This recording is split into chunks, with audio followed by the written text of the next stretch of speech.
Hello friends, welcome to my YouTube channel medicine तक। आज हम बहुत ही इंपॉर्टेंट टॉपिक पर बात करेंगे। हमारा आज का टॉपिक है basic knowledge of medical. Friends, आज के वीडियो में हम हमारी बॉडी में उपलब्ध ब्लड प्रेशर, SpO2 मतलब oxygen level, body temperature, pulse rate, respiration rate, RBC count, WBC count, platelet count, heart rate, haemoglobin, blood sugar की नॉर्मल रेंज कितनी होनी चाहिए, इसके बारे में डिटेल में जानेंगे। इसलिए वीडियो को लास्ट तक ज़रूर देखें और साथ ही मेडिसिन तक चैनल को सब्सक्राइब ज़रूर करें। तो चलिए शुरू करते हैं। सबसे पहले देखते हैं ब्लड के बारे में। हमारी बॉडी के अंदर, एक हेल्दी ह्यूमन बॉडी के अंदर कितना ब्लड होना चाहिए, ये मेल टू फीमेल वैरी करता है कि ब्लड की क्वांटिटी कितनी होनी चाहिए। मेल के अंदर आधा लीटर ब्लड ज़्यादा होता है एज़ कम्पेयर टू फीमेल्स। तो मेल अर्थात पुरुष के अंदर जो ब्लड की रेंज होती है वो होती है 5 से 6 लीटर। ये नॉर्मल रेंज होती है ब्लड की एक स्वस्थ पुरुष में। फीमेल के अंदर नॉर्मल ब्लड रेंज 4.5 से 5.5 लीटर होती है। आगे देखते हैं। हमारे ब्लड के अंदर 3 तरीके की सेल पाई जाती है। पहली जो सेल होती है वो होती है RBC, दूसरी सेल होती है WBC और तीसरे टाइप की जो सेल होती है वो होती है प्लेटलेट। तो ये 3 तरीके की सेल है जो हमारे ब्लड के अंदर मिलती हैं। RBC का मतलब होता है रेड ब्लड सेल, WBC का मतलब होता है वाइट ब्लड सेल और तीसरे तरीके की जो सेल होती है वो होती है प्लेटलेट। और आपको ये भी पता होना चाहिए कि आपके ब्लड के अंदर RBC की संख्या कितनी होनी चाहिए, WBC की संख्या कितनी होनी चाहिए और प्लेटलेट की संख्या कितनी होनी चाहिए। तो सबसे पहले बात करते हैं RBC के बारे में कि कितनी नॉर्मल रेंज होनी चाहिए। अगर हम मेल की बात करें तो उनमें 4.7 से लेकर 6.1 मिलियन तक RBC की नॉर्मल रेंज या संख्या होनी चाहिए। और बात करें फीमेल की तो उनमें 4.2 से लेकर 5.4 मिलियन तक रेंज या संख्या RBC की होनी चाहिए। WBC की नॉर्मल रेंज 4,000 से 11,000 तथा नॉर्मल प्लेटलेट काउंट 1.5 लाख से 4.5 लाख होनी चाहिए। अब हम ब्लड की बेसिक इन्फॉर्मेशन के बाद ब्लड प्रेशर के बारे में जानते हैं। ब्लड प्रेशर को शॉर्ट में BP भी कहा जाता है और हिंदी में रक्तचाप भी कहते हैं। पहले आपको ये बताते हैं कि रक्तचाप क्या होता है। तो ब्लड प्रेशर ब्लड वेसल्स या रक्त वाहिनियों में बहते ब्लड द्वारा वेसल्स की दीवारों पर डाले गए दबाव को ब्लड प्रेशर कहते हैं। फ्रेंड्स, जिस मशीन से ब्लड प्रेशर या रक्तचाप नापते हैं उसे स्फिग्मोमैनोमीटर कहते हैं, अर्थात ब्लड प्रेशर मापने वाली मशीन को स्फिग्मोमैनोमीटर कहा जाता है। बात करें कि नॉर्मल ब्लड प्रेशर कितना होना चाहिए, तो जो एडल्ट में नॉर्मल ब्लड प्रेशर होता है वो होता है 120/80 mmHg।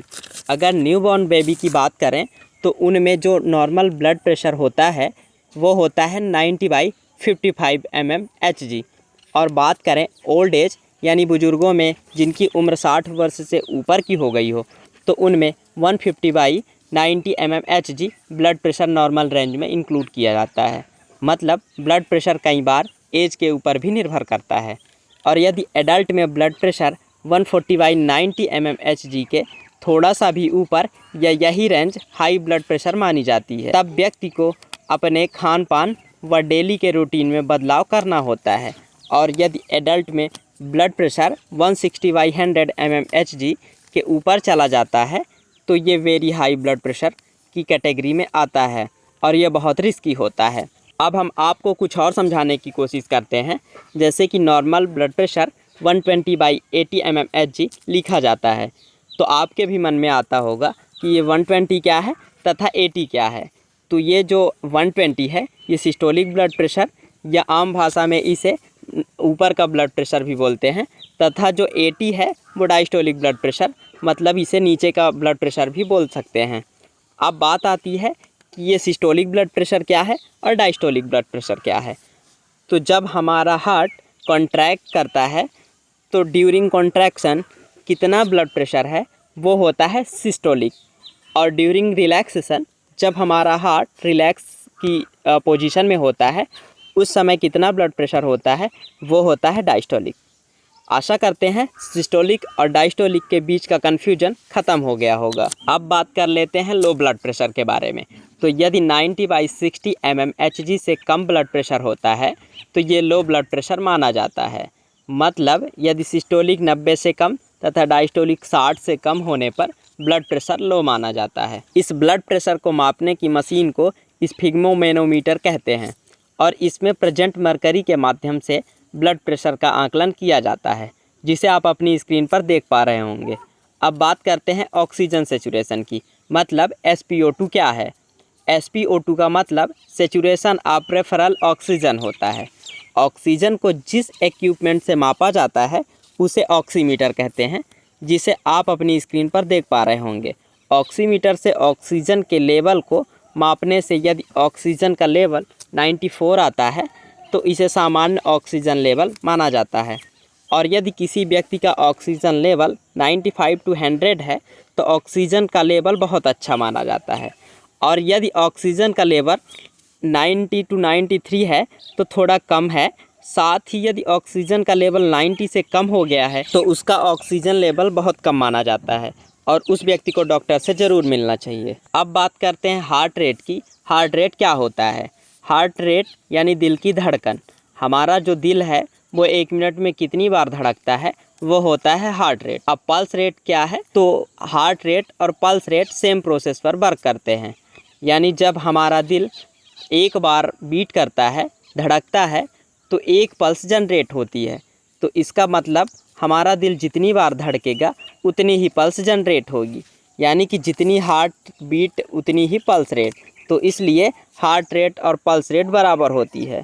अगर हम बात करें नॉर्मल हार्ट रेट की तो वो होती है 72 टाइम पर मिनट, यानी कि हमारा दिल 1 मिनट में 72 बार धड़कता है। बात करें एवरेज नॉर्मल हार्ट रेट की तो वो होती है 60 to 90, मतलब 60 से 90, क्योंकि ये डिपेंड करती है कि आप एक्सरसाइज करके हार्ट रेट चेक कर रहे हो या कुछ भारी काम करके या फिर स्थायी रूप से बैठ के। ये डिपेंड करती है आपकी फ़िजिकल एक्टिविटी के ऊपर। और यदि आपकी हार्ट रेट 90 to 120 टाइम पर मिनट धड़कता है तो ये नॉर्मल किसी भी हालत में नहीं है। ये हाई हार्ट रेट होता है और हाई रिस्की होता है, इसलिए अपने डॉक्टर से तुरंत कंसल्ट करें। और बात करें कि जब बच्चा पैदा होता है तो उसकी नॉर्मल हार्ट रेट या पल्स रेट क्या होती है, तो वो होती है 120 to 140 पर मिनट। और जैसे जैसे बच्चा बड़ा होता है तो उसकी हार्ट रेट डिक्रीज होने लगती है और एडल्ट होने तक 70 to 80 नॉर्मल रेंज तक आ जाती है। आगे बात करते हैं रेस्पिरेशन रेट की, यानी कि 1 मिनट में हम नॉर्मली कितनी बार सांस लेते हैं। तो जो नॉर्मल रेस्पिरेशन रेट होता है वो होता है 12 to 16 ब्रीथ्स, मतलब 12 से 16 सांसें पर मिनट, यानी हम नॉर्मली 1 मिनट में 12 से 16 बार सांस लेते हैं। बात करें न्यूली बॉर्न बेबी की, यानी 1 से 3 महीने के बच्चे की, तो उसकी रेस्पिरेशन रेट ज़्यादा होती है 44 ब्रीथ्स पर मिनट, यानी एक स्वस्थ बच्चा 1 मिनट में 44 बार सांस लेता है। नेक्स्ट बात करते हैं ब्लड शुगर की कि इसकी नॉर्मल रेंज कितनी होती है। तो इसकी नॉर्मल रेंज डिपेंड करती है कि आपने खाना खाने के पहले ब्लड शुगर टेस्ट करवाया है या खाना खाने के बाद। यदि आपने खाना खाने के पहले ब्लड शुगर टेस्ट करवाई है, यानी फास्टिंग RBS करवाई है, और आपके ब्लड में शुगर का लेवल 70 से 100 mg/dl है, तो आपके ब्लड में शुगर का लेवल नॉर्मल है।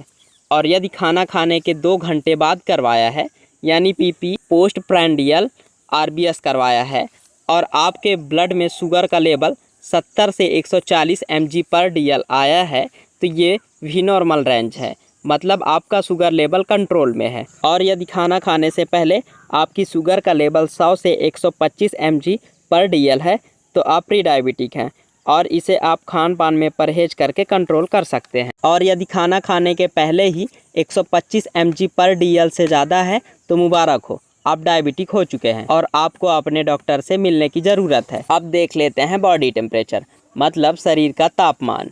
तो आपका normal body temperature 37 degree Celsius होता है, लेकिन हम थर्मामीटर से मापते हैं तो इसमें नॉर्मल बॉडी टेम्परेचर 97.5 से 98.6 फ़ारेनहाइट होता है। मतलब आपको इस टाइम बुखार नहीं होता। अगर आपका बॉडी टेम्परेचर 99 फ़ारेनहाइट है तो आपको थोड़ा थोड़ा बुखार है, और अगर आपका बॉडी टेम्परेचर 100 से 102 फ़ारेनहाइट या 104 फ़ारेनहाइट है तो आपको फीवर है और आपको अपने डॉक्टर से मिलकर मेडिसिन लेने की ज़रूरत है। नेक्स्ट में बात करेंगे हीमोग्लोबिन के बारे में। इसे HB भी कहा जाता है। यह एक प्रोटीन होता है जो कि हमारे ब्लड के RBCs में पाया जाता है। हीमोग्लोबिन की कमी से बहुत सारी बीमारियां हो सकती हैं, इसलिए हमारे शरीर को हेल्दी रखने के लिए हीमोग्लोबिन का बैलेंस रहना बहुत ज़रूरी है।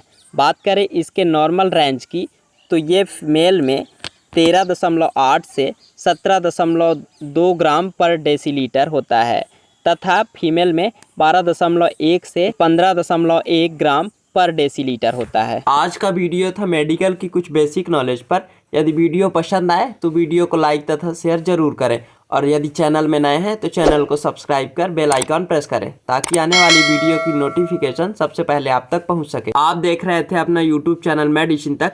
Thanks for watch.